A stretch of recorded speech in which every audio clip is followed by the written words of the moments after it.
నమస్కారం. ప్రతిధ్వని కార్యక్రమానికి స్వాగతం. కొత్త ప్రభుత్వం శాసనసభకు తన బడ్జెట్ ప్రతిపాదనల్ని సమర్పించే ఘడియలు ఆసన్నమవుతున్నాయి. కాంగ్రెస్ పార్టీ ఎన్నికల్లో చాలా ఖరీదైనటువంటి వాగ్దానాలను చేసి అధికారంలోకి వచ్చింది. ఈ నేపథ్యంలో బడ్జెట్లో ఏ రకమైనటువంటి ప్రాధాన్యాలు ప్రభుత్వం అనుసరించాలి అనేటటువంటి విషయం మీద చర్చించడానికి ఇవాళ ముగ్గురు రాజకీయ ప్రముఖులు మన స్టూడియోలో ఉన్నారు. ముందుగా వారిని మీకు పరిచయం చేస్తాను. శ్రీ పాటూరి రామయ్య గారు గతంలో సిపిఎం శాసనసభాపక్ష నేతగా పనిచేశారు. ప్రస్తుతం శాసనసభకు నిడుమోలు నియోజకవర్గం నుంచి ఎన్నికయ్యారు. రాష్ట్రం ఎదుర్కొంటున్న సమస్యలపై ఖచ్చితమైన అభిప్రాయాలు ఉన్నటువంటి వ్యక్తి. శ్రీ మర్రి శశిధర్ రెడ్డి గారు మాజీ మంత్రి, ప్రస్తుతం సనత్ నగర్ నియోజకవర్గం నుంచి కాంగ్రెస్ తరపున అసెంబ్లీకి ఎన్నికయ్యారు. నీటిపారుదల ప్రాజెక్టులకు, ఐటీ రంగాన్ని ప్రత్యేకంగా అధ్యయనం చేసినటువంటి వ్యక్తి. డాక్టర్ నాగం జనార్దన్ రెడ్డి గారు నమస్కారం. తెలుగుదేశం ప్రభుత్వం హయాంలో అనేక మంత్రిత్వ శాఖలు నిర్వహించారు. వెనుకబడిన ప్రాంతాల అభివృద్ధికి కార్యాచరణ మార్గాలపై అవగాహన ఉన్న నాయకులు. ప్రస్తుతం నాగర్ కర్నూలు నియోజకవర్గం నుంచి ఎన్నికై తెలుగుదేశం శాసనసభాపక్ష ఉపనేతగా వ్యవహరిస్తున్నారు. డాక్టర్ జనార్దన్ రెడ్డి గారు, మీతో ప్రారంభిద్దాం. ప్రస్తుత ప్రభుత్వం తన బడ్జెట్ను సమర్పించబోనుంది. ఈ ప్రభుత్వం ఏ రకమైనటువంటి ప్రాధాన్యాలని అమలు చేస్తే మన రాష్ట్రం ఎదుర్కొంటున్నటువంటి సమస్యల్ని పరిష్కారం చేసి అధిగమించి రాష్ట్రం యొక్క సర్వతోముఖాభివృద్ధికి సహకరించేలా ఏం చేస్తే బాగుంటుంది? ముఖ్యంగా వాళ్ళ ఎలక్షన్ మేనిఫెస్టో ఉంది. ఆనాడు శ్రీనివాస్ గారు కానీ, వైఎస్ రాజశేఖర రెడ్డి గారని, సోనియా గాంధీ కానీ వారి ఎన్నికల పర్యటనల సందర్భంలో ఇచ్చినటువంటి హామీలన్నింటినీ ఒకవేళ వీళ్ళు ఫుల్ఫిల్ చేయగలిగితే ఈ రాష్ట్రంలో అంతా సుభిక్షమే జరుగుతుంది. ఇంకా ఎలాంటి ప్రజలకు ఇది బాధలు లేకుండా అన్నీ తొలగిపోతాయి. ముఖ్యంగా ఈనాడు మళ్ళీ ఎన్నికల తర్వాత కూడా గత అసెంబ్లీలో కూడా ప్రభుత్వం చెప్పింది దాదాపు 46,000 65,000 కోట్ల రూపాయలు ఖర్చు పెట్టి 5 సంవత్సరాల లోపల ప్రాజెక్టులన్నింటినీ పూర్తి చేస్తామని చెప్పింది. నెరవేర్చాలి. దానికి ఇప్పుడు అంటే దాదాపుగా అంటే చెప్పినట్టు వాళ్ళు చెప్పినట్టు 9,000 ప్రతి సంవత్సరం 12,000 బడ్జెట్ లోపల వాళ్ళు నిధులు సమకూర్చి చూపించాల్సిన అవసరం ఉంది. లేకపోతే వాళ్ళు పూర్తి చేయలేరు. ఇక రెండవ విషయం ఉచిత కరెంటు విషయంలో ఆనాడు దాదాపుగా మనం కూడా సబ్సిడీ ఇచ్చినాం. మేము కూడా ప్రభుత్వంలో ఉన్నప్పుడు దాదాపుగా సంవత్సరానికి 800 కోట్లు అట్లా పెట్టినాం. దాని తర్వాత బయటికి రాష్ట్రాలకు వెళ్ళి ఇక్కడ కరెంటు షార్టేజ్ వచ్చినప్పుడు బయట రాష్ట్రాలకు వెళ్ళి కొన్నప్పుడు 1,500 కూడా మా అదనంగా ఇచ్చి కూడా 2,300 కోట్ల రూపాయలకు సంవత్సరానికి సబ్సిడీ ఇచ్చినటువంటి పరిస్థితి ఉంది. 9 సంవత్సరాల్లో 19,500 కోట్లు ఖర్చు పెట్టినాం. వీళ్ళు పూర్తిగా ఉచితంగా అన్నప్పుడు బల్బుకు కూడా ఉచితం అంటే అది సాధ్యం అసాధ్యం. ఇదే కాకుండా ఇక వాళ్ళు పావలా వడ్డీకి డ్వాక్రా ఉమెన్కి కానీ రైతులకు కానీ బ్యాంకులు ఏవి కూడా వాళ్ళు చెప్తా ఉన్నారు మేమే 6%కు మేము తెస్తూ ఉన్నాం. మాకు అంటే ఛార్జెస్ ఏదైతే ఉన్నాయో 2.75 అంటే 2.75 అయితే మొత్తం అంటే మాకే 8.75% మాకు మొత్తం టోటల్గా నిర్వహణ ఖర్చులు అనుకుని మొత్తం మాకే పడుతుంది. అంతకు తగ్గించి చేయలేమని చెప్తా ఉన్నారు. అటువంటి పరిస్థితి లోపల వీళ్ళు 3% అన్నప్పుడు 6% వీళ్ళు భరించాల్సి ఉంటుంది ప్రభుత్వం. హాస్పిటల్స్ మెయింటెనెన్స్ కూడా డ్రగ్స్కి కూడా ఎక్కడ షార్టేజ్ లేకుండా ఇప్పుడు ఉన్నటువంటి అంటే మెయింటెనెన్స్ హాస్పిటల్స్ కూడా జాగ్రత్త చూడాల్సిన అవసరం ఒకటి ఉంది. ప్రతి గ్రామంలో ఇప్పుడు ప్రతి ఒక్కరికి drinking water, safe drinking water చాలా ఇంపార్టెంట్ అండి. అన్ని రోగాలను అరికడుతుంది అది. దానికోసం ఇప్పుడు దాదాపుగా గత 9 సంవత్సరాలుగా దాదాపు అంటే 3,000 కోట్ల రూపాయలు ఖర్చు పెట్టడం జరిగింది డ్రింకింగ్ వాటర్కు.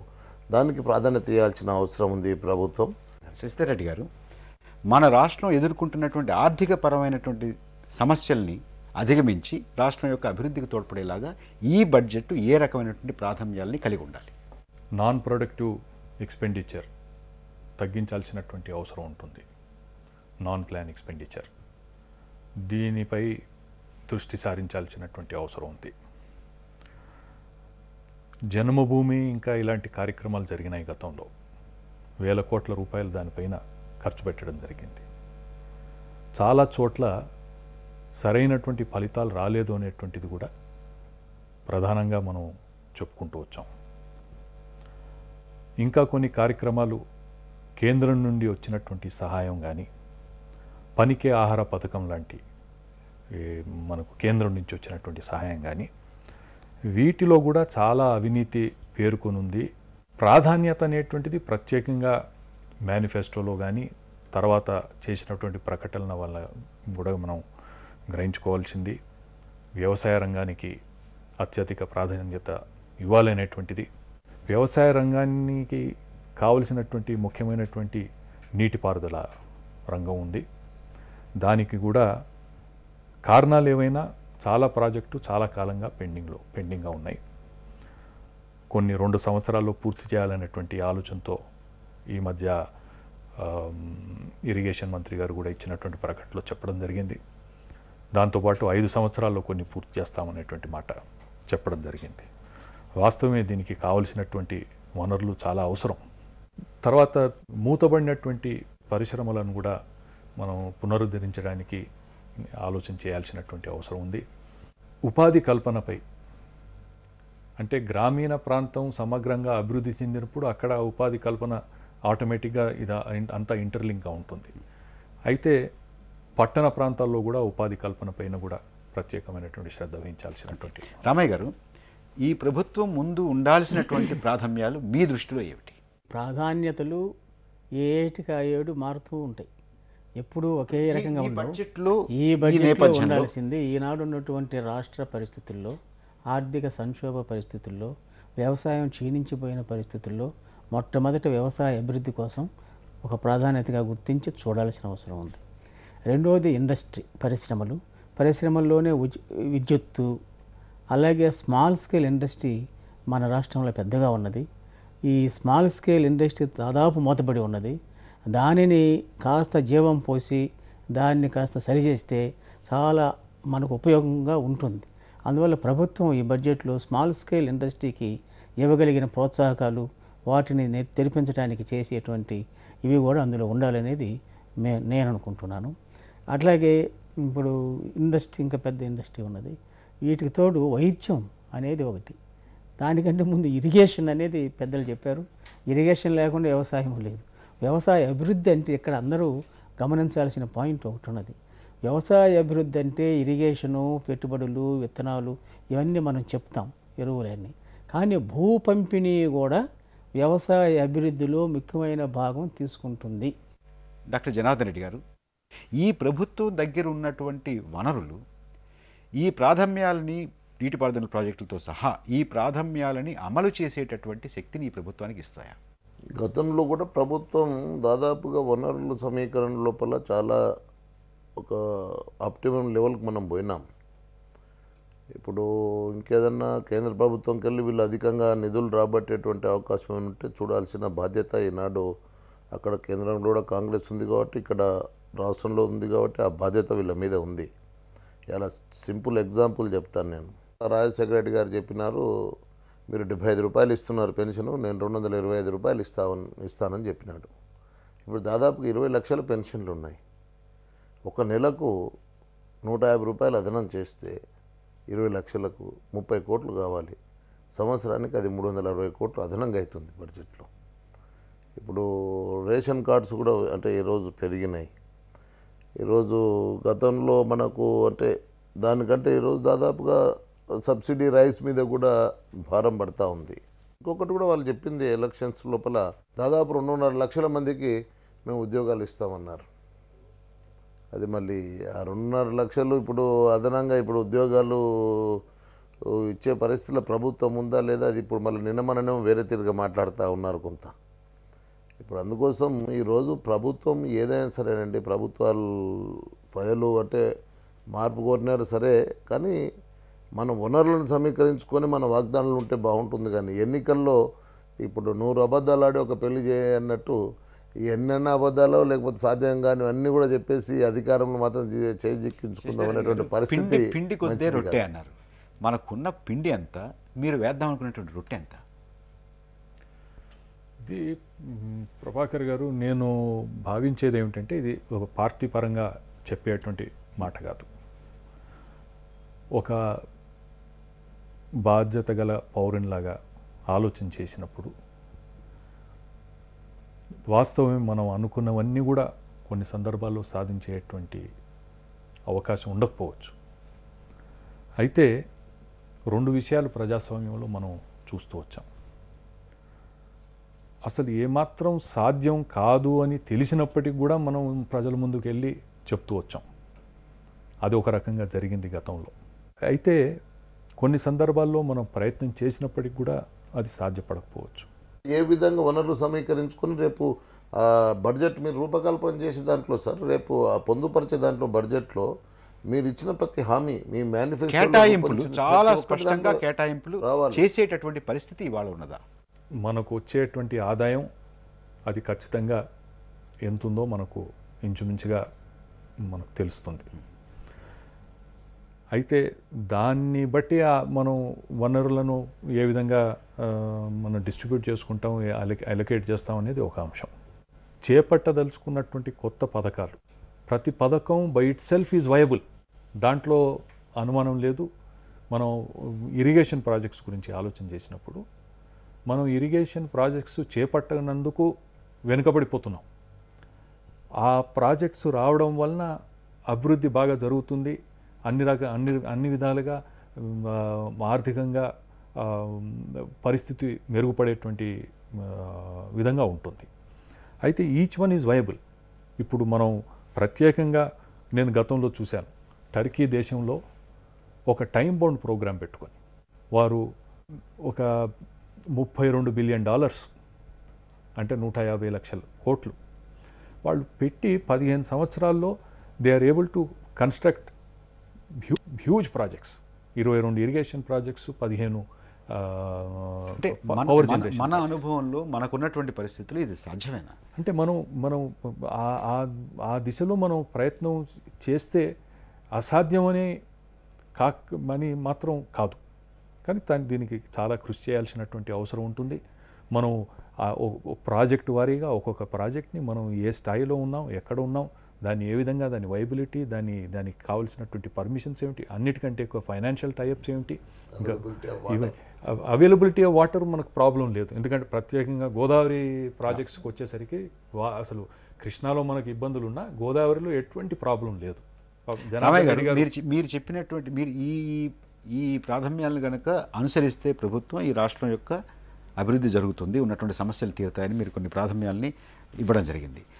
వాటిని అమలు చేయడానికి కావలసినటువంటి వనరుల సమీకరణ, నిధుల కేటాయింపు ఈ ప్రభుత్వానికి సాధ్యమవుతుందా? ఇప్పుడు ఏమో కొత్త ప్రభుత్వం, పాత సమస్యలు, కొత్త సమస్యలు ఏమీ మన ముందు లేవు. ప్రభుత్వం మారిందే తప్ప సమస్యలు అట్లాగే ఉన్నాయి, అదే సమస్యలు. ఇప్పుడు వనరులు వీళ్ళు సమీకరించగలరా లేదా అనేది మనం కాదు చెప్పాల్సింది. దట్ ఈజ్ ఇప్పుడు చెప్పినవన్నీ కూడా గవర్నమెంట్ మోటో, అది దాని లక్ష్యంగా పెట్టుకున్నది. దాన్ని అనుసరించి వాళ్ళు అంత పూర్తి చేస్తాం, అది చేస్తామని చెప్పుకోవటం కూడా వాళ్ళు చెప్పుకునే మాటలు తప్ప ఒక లక్ష్యంగా పెట్టుకున్నారు. ఈ లక్ష్యంగా పెట్టుకున్న దానికి వనరులను సమీకరించేదానికి ఈరోజు దేశంలోనూ రాష్ట్రంలోనూ అంతర్జాతీయంగా కూడా ఉన్నాయి, వనరులు ఉన్నాయి. వాటిని ఏ పద్ధతుల్లో వీళ్ళు సమీకరిస్తారు అనే శక్తి సామర్థ్యాలపైన ఆధారపడి ఉంటుంది. అందువల్ల వాళ్ళు వనరులు సమీకరించుకోగలరు చేయగలిగితే అనేది నాకున్నది. జనార్దన్ రెడ్డి గారు, మీరు ప్రభుత్వంలో ఉండగా మీరు చేయలేనటువంటి ప్రాధాన్యతల్ని, మీరు అమలు చేయలేనటువంటి ప్రాధాన్యతల్ని, కేటాయించలేనటువంటి నిధుల్ని ఇవాళ ప్రభుత్వం ఏ రకంగా ఆ నిధుల్ని కేటాయించగలదు? ఇప్పుడు ఒకటండి, ఇరిగేషన్లో గతంలో కూడా మేము చేసినాం. ఇది ఏంటంటే ఇప్పుడు జూరాల ప్రాజెక్ట్ ఉంది మహబూబ్నగర్ జిల్లాలో, 550 కోట్ల రూపాయలు ఖర్చు పెట్టింది 9 సంవత్సరాల్లో. ఆ ప్రాజెక్టును పూర్తి చేసింది ఇప్పుడే. అదేవిధంగా ఎస్ఆర్ఎస్పి స్టేజ్ 2 ఉంది. ఇప్పుడు ఫ్లడ్ ఫ్లో కెనాల్ కూడా అంటే పనులు స్టార్ట్ చేసినాం. ఇప్పుడు దేవాదులకు సరే కొద్దిగా ఇప్పుడు టెండర్లు పిలిచిన ఆ లోపలనే ఎలక్షన్స్ కూడా అది వచ్చింది. మీడియం ఇరిగేషన్ దాదాపుగా 9 ప్రాజెక్ట్స్ ఈ రాష్ట్రం లోపల కంప్లీట్ చేసినాం. ఇప్పుడు మిగిలిన అంటే ఇప్పుడు మనం ఆర్డీఎస్లో కట్టినప్పటి నుండి టైలెంట్కి వాటర్ లేదండి. నేను మొన్న లింక్ కెనాల్ ఒకటిస్తే ఇప్పటికి కూడా పోతుంది. ఎండాకాలం మీరు ఏప్రిల్ మేలో కూడా దానికంటే 360 దినాలు పారే అవకాశం ఉంది. ఇట్లా మనం చేసినాము. మనం వనరులు అంటే ఆ రోజు మనము ప్రాధాన్యత లోపల 1300 కోట్ల రూపాయలు ఖర్చు పెట్టి హెల్త్ మీద అంతా, అంటే ప్రతి పిఎస్సి కానీ, ఏరియా హాస్పిటల్స్ కానీ, కమ్యూనిటీ హెల్త్ సెంటర్స్ కానీ, ఇలా గాంధీ హాస్పిటల్ మీరు చూసినారు చాలా చక్కగా మనము అంటే కట్టుకోవడం జరిగింది. ఈ విధంగా మనము అర్బన్ హెల్త్ సెంటర్స్ కట్టించినాము, రూరల్ హెల్త్ సెంటర్స్ కానీ ఇవన్నిటిని అంటే హెల్త్లో ఇచ్చినాము. ఇన్ఫ్రాస్ట్రక్చర్ ఇప్పుడు మనము నాబార్డుకి వెళ్ళి నిధులు తీసుకొచ్చి కానీ పిఎంజిఎస్వై కానీ ఇతరత్ర కానీ మనం రోడ్డు ప్రతి గ్రామానికి రోడ్డు, మంచినీటి విషయంలో కూడా 3,000 కోట్ల రూపాయలు అంటే it's not small money. We spent అంటే big amounts for the drinking water. ఇప్పుడు మనసుంటే ఆ రోజు కూడా అంటే ప్రాధాన్యతలు అంటే కొంత మనము అంగన్వాడీ దానికి ఇచ్చినాము, అంటే ప్రతి ఒక్కరికి ఈవెన్ వెలుగు కార్యక్రమం పెట్టినాం. పేదవాడు కూడా బతకాలి. ఈ నీరు కానీ ఇప్పుడు చాలామంది దాన్ని అవహేళనగా మాట్లాడుతూ ఉన్నారు. వర్షాలు మంచిగా పడి ఉంటే దీని ప్రభావం చాలా ఉండేదండి. ఈ వాటర్ షెడ్ది కానీ మీరుది కానీ మనకు because we are facing continuous drought వస్తుంది. ఇప్పుడు చూడండి, ఒక సంవత్సరం ఈ సంవత్సరం వర్షం పడినాయండి, మనకు 2-3 సంవత్సరాల దగ్గర మీకు సమృద్ధిగా నీరు ఉండేటువంటి ఆడ మీరులో మనం చేసిన అంటే వాటర్ షెడ్లో పెద్ద ఎత్తున కార్యక్రమాలు చేసినాం. శశిధర్ గారు, మీరు ఇందాక అంటూ ప్రాధాన్యాలు గుర్తించి ప్రాధాన్యాలకు కావాల్సినటువంటి కేటాయింపులు చేస్తాం, దీనికి సమీకరించేటటువంటి వనరులు గత ప్రభుత్వం చేసినటువంటి అనుత్పాదక ఖర్చుల్ని, అనవసర ఖర్చుల్ని తగ్గిస్తూ ఉన్నారు. గత ప్రభుత్వం చేసినటువంటి అనుత్పాదక అనవసర ఖర్చులు ఏమిటి, ఎక్కడ తగ్గించగలరు? ప్రభుత్వం చేపట్టినటువంటి అనేకమైనటువంటి కార్యక్రమాలు, ఇప్పుడే జనార్దన్ రెడ్డి గారు చెప్పినటువంటి నీరు కార్యక్రమం కూడా మనం చూస్తే ఒకసారి మీరు దాన్ని కరెక్ట్గా టెక్నికల్గా ఆడిట్ చేసి చూడండి. ఎంత మేరకు డబ్బు ఖర్చు పెట్టాము, అది సరైనటువంటి విధంగా ఖర్చు అయిందా లేదా అనేటువంటి దాంట్లో చాలామంది దానిపైన వర్క్ చేశారు, రిపోర్ట్స్ ఇచ్చారు. పెట్టిన డబ్బుకి సరైనటువంటి ఫలితాలు రాలేదు. ఒకటి నీరు వర్షం రాకపోతే మనం అంటే కొంత మిస్యూజ్ అంటే అక్కడక్కడ మనం కూడా చూసినాం సార్. దాంట్లో నేను కూడా I was the minister concern. Even మనం కూడా అంటే సామాన్యంగా చూసినాం. దాంట్లో అంటే కమిటీస్ వేసినాం, దానికి ఎక్స్పర్ట్స్ని పెట్టినాము. దాంట్లో మీద మీరు తర్వాత జన్మభూమి కార్యక్రమాలు మీరు తీసుకోండి. There is no audit for Janmabhoomi. hundreds and thousands of crores of rupees have been spent. ఏ విధంగా ఒక ప్రభుత్వం కార్యక్రమం చేసినప్పుడు ఆడిట్ అనేది లేకుండా చేసినప్పుడు దాని వలన ఎటువంటి ఫలితాలు వస్తాయి అనేటువంటి social I can also come up with examples. Janmabhoomi తర్వాత ఈ ఫుడ్ ఫర్ వర్క్ కార్యక్రమం ఉంది. కేంద్రం నుంచి మనకు వచ్చినటువంటి వనరులు డైవర్షన్ ఏ విధంగా చేస్తూ వచ్చినాం, కేంద్రం నుంచి మనకు వచ్చినటువంటి వనరులను ఏ విధంగా ఈ ఫుడ్ ఫర్ వర్క్ కార్యక్రమాల్లో చాలా పెద్ద ఎత్తున గందరగోళం జరిగింది అనేటువంటి దాంట్లో అది అనేక దానిపైన మనం చూస్తూ వచ్చాం ఈ గత 2-3 సంవత్సరాలుగా. రామయ్య గారు, గత ప్రభుత్వంలో ఉన్నటువంటి కొన్ని ఖర్చుల్ని తగ్గించేటటువంటి ప్రతిపాదన ఒకటి ప్రభుత్వం ముందు ఉన్నట్టుగా తెలుస్తుంది. ఏ ఖర్చుల్ని తగ్గించవచ్చు? ఇప్పుడు ఈ అనుత్పాదం అనే దాంట్లోనే నాకు కొంత తేడా ఉన్నది వాళ్ళ అర్థంలో. ఇప్పుడు ఇక్కడ సోషల్ సర్వీస్ ఉన్నది, సోషల్ బైండింగ్ కావాలి మనకు. ఇప్పుడు పేదలు ఉన్నారు, వ్యవసాయ కార్మికులు కానీ పేదలు, ఇతర చేతి వృత్తులు, వీళ్ళందరికీ ఇవ్వగలిగేటువంటి సహాయం ఉండదు. అది కూడా అనుత్పాదం కిందకే వస్తుంది. కానీ దాన్ని విస్మరించలేం కదా, తప్పనిసరి. అందువల్ల అటువంటి ఏమీ తగ్గించడానికి వీలుపడదు. విద్య కానీ, పోరర్ సెక్షన్స్కి వైద్యం కానీ, వీటికంటికి గవర్నమెంట్ ఇచ్చే సహాయం చేసేటువంటి అన్నీ కూడా అనుత్పాదకం కింద కోత పెట్టడానికి వీల్లేదు. అవి కొనసాగించాల్సిందే. తర్వాత కోత పెట్టదగినటువంటి పద్ధతులు ఏమున్నాయి మీ దృష్టిలో? మా దృష్టిలో కోతలు పెట్టదగిన పద్ధతులు అంటే ఇప్పుడు 3 పద్ధతులు చెప్పండి. ఇప్పుడు మనం దుబారా ఒకటి చేయొచ్చు కదా. దుబారా ఎక్కడ, ఏ పద్ధతి? గవర్నమెంట్ అన్ని ఛాంబర్స్లో దుబారా ఉంటుంది, ఖర్చులు దుబారా ఉంటుంది. మన ప్రయాణ ఖర్చులు కానీ, ఎలక్ట్రిసిటీ ఖర్చులు కానీ, తర్వాత ఎన్ని రకరకాలుగా ఉన్నాయి, అవన్నీ కట్ చేసుకోవాలి. దుబారా అంటే దుబారా కొంత వేస్టేజ్ తీద్దాం. బట్ ఏ పద్ధతుల్లో కొంత కోత విధించవచ్చు? నేను కోత విధించాలని నేను అనటం లేదు కదా, నేను మొదటి నుంచి నేను అనలేదు కదా మాట. వాళ్ళు గవర్నమెంట్ అన్న మాట నా దగ్గర ఎక్కడో ఒకటి ప్రాధాన్యం గుర్తించినప్పుడు అంతగా ప్రాధాన్యం కాని వాటిలో కొంత ఖర్చు తగ్గించాల్సినటువంటి అవసరం. అంతగా ప్రాధాన్యత కాని విషయాల్లో ఖర్చు తగ్గించుకోవచ్చు, అది వేరు. కానీ ఏవి ఎంత తగ్గిస్తే, ఉదాహరణకి నేను ఇందాక 3-4 ప్రాధాన్యత చెప్పాను. మిగతా అన్నీ కూడా జరగాల్సింది. ఏది ఆ ప్రాధాన్యత అని చెప్పేసి మిగతా అంశాలు ఏవి అమలు జరగకూడదని చెప్పటం లేదు, అవి జరగాల్సిందే. వాటిల్లో మిగతా అన్నీ కూడా కొన్ని చేసుకుంటూ రావచ్చు. జనార్దన్ రెడ్డి గారు, గతంలో ఖర్చు తగ్గించడంలో ప్రభుత్వం సఫలీకృతమైంది. గతంలో ప్రభుత్వాన్ని నడిపినటువంటి అనుభవం ఉన్నటువంటి నాయకులుగా ఈ ప్రభుత్వానికి ఇచ్చేటటువంటి సలహా ఏ పద్ధతుల మీద కోత పెట్టి ఏ పద్ధతుల్లో ప్రభుత్వానికి ఉన్నటువంటి ప్రాధాన్యాన్ని అమలు చేయడానికి మనం నిధుల్ని సమీకరించుకోవచ్చు? ఫుడ్ ఫర్ వర్క్లో ఏదో వేస్ట్ జరిగిందని అంటున్నారు. భారతదేశంలో ఎక్కడ లేని విధంగా సార్ ఎన్నో రాష్ట్రాలు తీసుకున్నాయి ఈ రైస్ను. మనం ఇంటర్నెట్లో టోటల్గా ఇంటర్నెట్లో పెట్టేసి మేము చేపట్టిన వర్క్స్ అన్నిటిని కూడా ఇంటర్నెట్లో పెట్టేసి తర్వాత మేము కాంగ్రెస్ పార్టీ ఆఫీస్ కూడా ఆ రోజు అంటే మేము మేము ఈ పనులు చేసామని చెప్పి మా ఫ్లాపీని అనుకోండి సిడీని పంపించేసి ఇప్పుడు మేము అంటే మా యంత్రాంగం ద్వారా కూడా మేము ఆస్కీ ద్వారా అనుకోండి అక్కడక్కడ మేము అంటే రెగ్యులర్గా మేము చెక్స్ చేపించేసినాం. దీంట్లో ఈ ఒక పార్టీకి ఆ పార్టీకి అనేది కాదండి. దీంట్లో మేము సర్పంచ్ అందరికి ఇచ్చేసినాం. నేను సెకండ్ టైం ఏదైతే ఫుడ్ ఫర్ వర్క్ వచ్చినప్పుడు టోటల్గా అన్ని గ్రామ పంచాయతీలకు ఇచ్చేసినాం. ఇవాళ మనం చాలా అసెట్స్ క్రియేట్ చేసుకోగలిగినాం. చాలా గ్రామాల లోపల సిమెంట్ రోడ్డు 50 సంవత్సరాలు వేయని సిమెంట్ రోడ్లు గ్రామాల్లో వేయగలిగినాం. అంటే మళ్ళీ ప్రశ్నలోకి ఒక్క నిమిషం సార్. ఇప్పుడు దీంట్లో జన్మభూమి కూడా జన్మభూమిలో ప్రజల దగ్గరికి అధికారులను పంపించేసి ఫస్ట్ టైం సార్ ఒక వినూత్నంగా ఇది ఒక స్ఫూర్తి కింద ఏదో అధికారి దగ్గర మనం పోయేది లేకుండా అధికారిని గ్రామానికి పంపించి వానికి ఆ నియోజకవర్గ ఎల్లలు తెలిసేది పరిస్థితి ఉండేది కాదు. వాడిని తెలుసుకునేట్టు చేసి ప్రజలచే అక్కడ ఏదైనా ఒక వర్క్ కావాలన్నప్పుడు ఆ వర్క్ అక్కడ శాంక్షన్ చేయించేసి వాటిని అంటే మనం పనులు పూర్తి చేయించడం జరిగింది. అది మీరు ప్రభుత్వానికి ఇచ్చేటటువంటి సలహా ఏమిటి? వనరుల్ని ఎక్కడ మనం ఆదా చేసుకోవచ్చు, వనరుల్ని ఎక్కడ కోత విధించవచ్చు, వనరుల్ని ఎక్కడ ఎక్కువ ఖర్చు పెట్టవచ్చు? ఇప్పుడు ఎలక్ట్రిసిటీ ఉండిందండి, లాసెస్ బాగా 36% కాడికి ఉండేది. దాన్ని దాదాపు 19% వరకు తగ్గించగలిగినాం. అదేవిధంగా ఈ ప్రైవేటైజేషన్ అంటేనేమో కొంతమంది కోపం వస్తుంది. ఈ శానిటేషన్ అంతా కూడా ఈవెన్ గ్రామ పంచాయతీలో మేజర్ గ్రామ పంచాయతీ ఉందండి, ఒట్టిగా పొరకట్ట పట్టుకొని ఏదో బజార్లో అంటే తిరుగుతూ ఉంటారు. కానీ దాన్ని అంటే నిజంగానే అంటే మనము ప్రైవేటైజ్ చేస్తే మనకంటే మంచిగా వర్క్ జరుగుతుంది. వాడు పని చేయకపోతే దానివల్ల కూడా ఆదా అవుతుంది. ద్రవ్య లోటు అనేటటువంటిది ఒక పెద్ద సవాలు, రెవెన్యూ లోటు అనేటువంటిది ఒక పెద్ద సవాలు. అసలు మనకు ఉన్నటువంటి అప్పులను తీర్చుకుని మళ్ళీ ద్రవ్య లోటు లేకుండా కనీసం సమతూకంగా ఉండేలాగా రెవెన్యూ లోటును తగ్గించేటటువంటి రోజు మనం ఆంధ్రప్రదేశ్ బడ్జెట్లో ఎప్పటికైనా చూడగలుగుతామా? Expenditure should be productive expenditure, assets create చేసుకునేటువంటి ఎక్స్పెండిచర్. అసెట్స్ వలన మనం ప్రాధాన్యత నీడ్ బేస్డ్ అనేటువంటిది ఒకటి కావాలి. దానివలన ప్రొడక్టివ్ అసెట్స్ కూడా క్రియేట్ చేసుకొని ఈ ఎకానమీని ఈ రోలింగ్ కావాలి ఎకానమీ.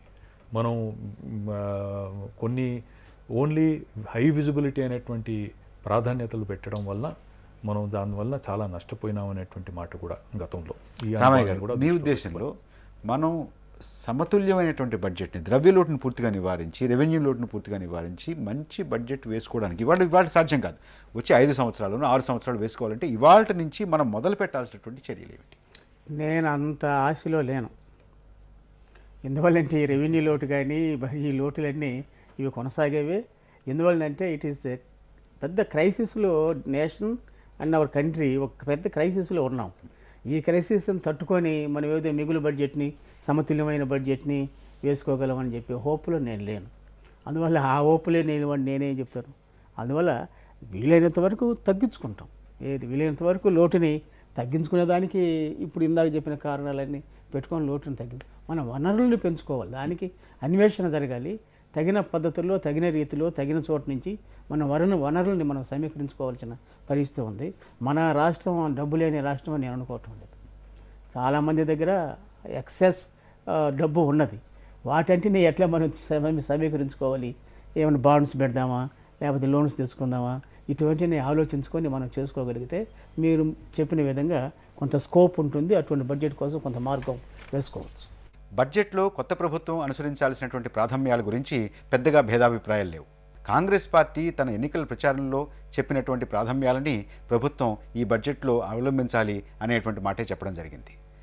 అయితే ఆర్థిక మంత్రి ముందు ఉన్నటువంటిది ప్రాధాన్యాలను గుర్తింపులో ఉన్నటువంటి సవాలు కాదు. ఆ ప్రాధాన్యాలని అమలు చేయాలంటే కావాల్సినటువంటి నిధుల్ని సమీకరించుకోవడానికి మనకున్నటువంటి ద్రవ్య లోటుని, రెవెన్యూ లోటుని రెండింటినీ పూర్తి చేసుకుని ఒక సమతుల్యమైనటువంటి బడ్జెట్ని ముందు అసెంబ్లీకి సమర్పించే దిశలో ఏ రకమైనటువంటి చర్యలు చేపట్టాలి అనేటటువంటిది ఆర్థిక మంత్రి గారి ముందున్నటువంటి పెద్ద సవాలు. బడ్జెట్టు, ప్రాధాన్యాలు అనేటటువంటి అంశం మీద చర్చని ఇంతటితో ముగిద్దాం. మళ్ళీ రేపు మరొక ముఖ్యమైనటువంటి అంశం మీద చర్చ